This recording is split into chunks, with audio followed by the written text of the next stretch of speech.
دوستو ہمارے اس چینل کو سبسکرائب کریں اور بیل آئیکن پر کلک کریں تاکہ ہماری آنے والی تمام ویڈیو آپ مس نہ کر سکیں۔ بیوی ہو تو ایسی۔ ایک بادشاہ محل کی چھت پر ٹہلنے چلا گیا۔ ٹہلتے ٹہلتے اس کی نظر محل کے نزدیک گھر کی چھت پر پڑی، جس پر ایک بہت خوبصورت عورت کپڑے سکھا رہی تھی۔ بادشاہ نے اپنی ایک باندی کو بلا کر پوچھا، کس کی بیوی ہے یہ؟ باندی نے کہا، بادشاہ سلامت، یہ آپ کے غلام فیروز کی بیوی ہے۔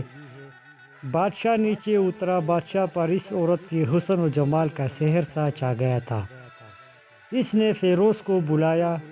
فیروز حاضر ہوا تو بادشاہ نے کہا، فیروز، ہمارا ایک کام ہے، ہمارا یہ خط فلاں ملک کے بادشاہ کو دے آؤ اور اس کا جواب بھی ان سے لے آنا۔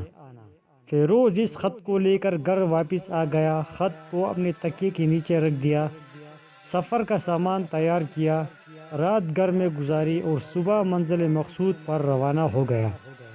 اس بات سے لاعلم کہ بادشاہ اس کے ساتھ کیا چال چلی ہے۔ ادھر فیروز جیسے ہی نظروں سے اوجھل ہوا، بادشاہ چپکے سے فیروز کے گھر پہنچا اور آہستہ سے فیروز کے گھر کا دروازہ کھٹکھٹایا۔ فیروز کی بیوی نے پوچھا، کون ہے؟ بادشاہ نے کہا، میں بادشاہ ہوں، تمہارے شوہر کا مالک۔ تو اس نے دروازہ کھولا۔ بادشاہ اندر آ کر بیٹھ گیا۔ فیروز کی بیوی نے حیران ہو کر کہا، آج بادشاہ سلامت یہاں ہمارے غریب خانے میں؟ بادشاہ نے کہا، میں یہاں مہمان بن کر آیا ہوں۔ فیروز کی بیوی نے بادشاہ کا مطلب سمجھ کر کہا، میں اللہ کی پناہ چاہتی ہوں آپ کے اس طرح آنے سے، جس میں مجھے کوئی خیر نظر نہیں آ رہی۔ بادشاہ نے غصے میں کہا، اے لڑکی، کیا کہہ رہی ہو تم؟ شاید تم نے مجھے پہچانا نہیں، میں بادشاہ ہوں، تمہارے شوہر کا مالک۔ فیروز کی بیوی نے کہا، بادشاہ سلامت، میں جانتی ہوں کہ آپ ہی بادشاہ ہیں، لیکن بزرگ کہہ گئے ہیں کہ شیر کو اگرچہ جتنی بھی تیز بھوک لگی ہو لیکن وہ مردار تو نہیں کھانا شروع کر دیتا۔ اور کہا، بادشاہ سلامت، تم اس کٹورے میں پانی پینے آ گئے ہو جس میں تمہارے کتے نے پانی پیا ہے۔ بادشاہ اس عورت کی باتوں سے بڑا شرمسار ہوا اور اس کو چھوڑ کر واپس چلا گیا، لیکن اپنے چپل وہیں پر بھول گیا۔ یہ سب تو بادشاہ کی طرف سے ہوا۔ اب فیروز کو آدھے راستے میں یاد آیا کہ جو خط بادشاہ نے اسے دیا تھا وہ تو گھر پر ہی چھوڑ آیا ہے۔ اس نے گھوڑے کو تیزی سے واپس موڑا اور اپنے گھر کی طرف لپکا۔ فیروز اپنے گھر پہنچا تو تکیے کے نیچے سے خط نکالتے وقت اس کی نظر پلنگ کے نیچے پڑے بادشاہ کی نعال یعنی چپل پر پڑی، جو وہ جلتی میں بھول گیا تھا۔ فیروز کا سر چکرا کر رہ گیا اور وہ سمجھ گیا کہ بادشاہ نے اس کو سفر پر صرف اس لیے بھیجا تاکہ وہ اپنا مطلب پورا کر سکے۔ فیروز کسی کو کچھ بتائے بغیر چپ چاپ گھر سے نکلا۔ خط لے کر وہ چل پڑا اور کام ختم کرنے کے بعد بادشاہ کے پاس واپس آیا تو بادشاہ نے انعام کے طور پر اسے 100 دینار دیے۔ فیروز دینار لے کر بازار گیا اور عورتوں کے استعمال کی قیمتی کپڑے اور کچھ تحائف بھی خرید دیے۔ گھر پہنچ کر بیوی کو سلام کیا اور کہا، چلو تمہارے میکے چلتے ہیں۔ بیوی نے پوچھا، یہ کیا ہے؟ کہا، بادشاہ نے انعام دیا ہے اور میں چاہتا ہوں کہ یہ پہن کر اپنے گھر والوں کو بھی دکھاؤ۔ بیوی، جیسے ہی آپ چاہے۔ بیوی تیار ہوئی اور اپنے والدین کے گھر اپنے شوہر کے ساتھ روانہ ہوئی۔ داماد اور بیٹی اور ان کے لائے گئے تحائف کو دیکھ کر وہ لوگ بہت خوش ہوئے۔ فیروز بیوی کو چھوڑ کر واپس آ گیا اور 1 مہینہ گزرنے کے باوجود نہ بیوی کا پوچھا اور نہ اس کو واپس بلایا۔ پھر کچھ دن بعد اس کے سالے اس سے ملنے آئے اور اس سے پوچھا، فیروز، آپ ہماری بہن سے غصہ اور ناراضگی کی وجہ بتائیں یا پھر ہم آپ کو قاضی کے سامنے پیش کریں گے؟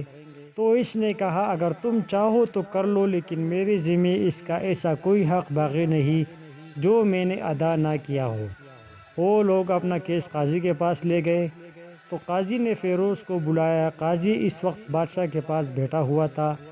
لڑکی کے بھائیوں نے کہا، اللہ بادشاہ سلامت اور قاضی القضاء کو قائم و دائم رکھے۔ قاضی صاحب، ہم نے ایک سرسبز باغ، درخت پھولوں سے بھرے ہوئے اور ساتھ میں میٹھے پانی کا کنواں اس شخص کے حوالے میں دیا تو اس شخص نے ہمارا باغ اجاڑ دیا، سارے پھل کھا لیے، درخت کاٹ لیے اور کنویں کو خراب کر کے بند کر دیا۔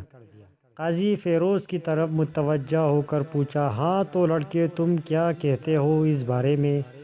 فیروز نے کہا، قاضی صاحب جو باغ مجھے دیا گیا تھا وہ اس سے بہتر حالت میں نے انہیں واپس کیا ہے۔ قاضی نے پوچھا، کیا اس نے باغ تمہارے حوالے ویسے ہی حالت واپس کیا ہے جیسے پہلے تھا؟ انہوں نے کہا، ہاں ویسے ہی حالت میں واپس کیا ہے، لیکن ہم اس سے باغ واپس کرنے کی وجہ پوچھنا چاہتے ہیں۔ قاضی، ہاں فیروز تم کیا کہنا چاہتے ہو اس بارے میں؟ فیروز نے کہا، قاضی صاحب میں باغ کسی بغض یا نفرت کی وجہ سے نہیں چھوڑا، بلکہ اس لیے چھوڑا کہ ایک دن میں باغ میں آیا تو اس میں نے شیر کی پنجوں کے نشان دیکھے، تو مجھے خوف ہوا کہ شیر مجھے کھا جائے گا، اس لیے شیر کے اکرام کی وجہ سے میں نے باغ میں جانا بند کر دیا۔ بادشاہ جو ٹیک لگائے یہ سب کچھ سن رہا تھا اور اٹھ کر بیٹھ گیا اور کہا، فیروز اپنے باغ کی طرف امن اور مطمئن ہو کر جاؤ، واللہ اس میں کوئی شک نہیں کہ شیر تمہارے باغ آیا تھا، لیکن وہ وہاں پر نہ تو کوئی اثر چھوڑ سکا، نہ کوئی پتا توڑ سکا اور نہ ہی کوئی پھل کھا سکا۔ وہ وہاں پر تھوڑی دیر رہا اور مایوس ہو کر لوٹ گیا، اور خدا کی قسم میں نے کبھی تمہارے جیسے باغ کے گرد لگے مضبوط دیواریں نہیں دیکھے۔ تو فیروز اپنے گھر لوٹ آیا اور اپنی بیوی کو بھی واپس لے لیا۔ نہ تو قاضی کو پتہ چلا اور نہ ہی کسی اور کو کہ ماجرا کیا تھا۔ کیا خوب بہتر ہے اپنے اہل و عیال کے راز چھپانا تاکہ لوگوں کو پتہ نہ چلے، اپنے گھروں کے بھید کسی پر ظاہر نہ ہونے دو۔ اللہ آپ لوگوں کو خوشیوں سے بھر دے، آپ کو، آپ کے اہل و عیال کو اور آپ کے مال کو اپنے حفظ و امان میں رکھے۔ تو دوستو، اگر آپ کو یہ ویڈیو پسند آئی ہو تو اسے ضرور لائک کریں اور شیئر کریں، اور ہمارے اس چینل کو سبسکرائب کریں اور بیل کے بٹن پر کلک کریں تاکہ ہماری آنے والی تمام ویڈیو آپ مس نہ کر سکیں۔ تو ملتے ہیں اگلی ایک اور مفید اور معلوماتی ویڈیو کے ساتھ۔ اللہ حافظ۔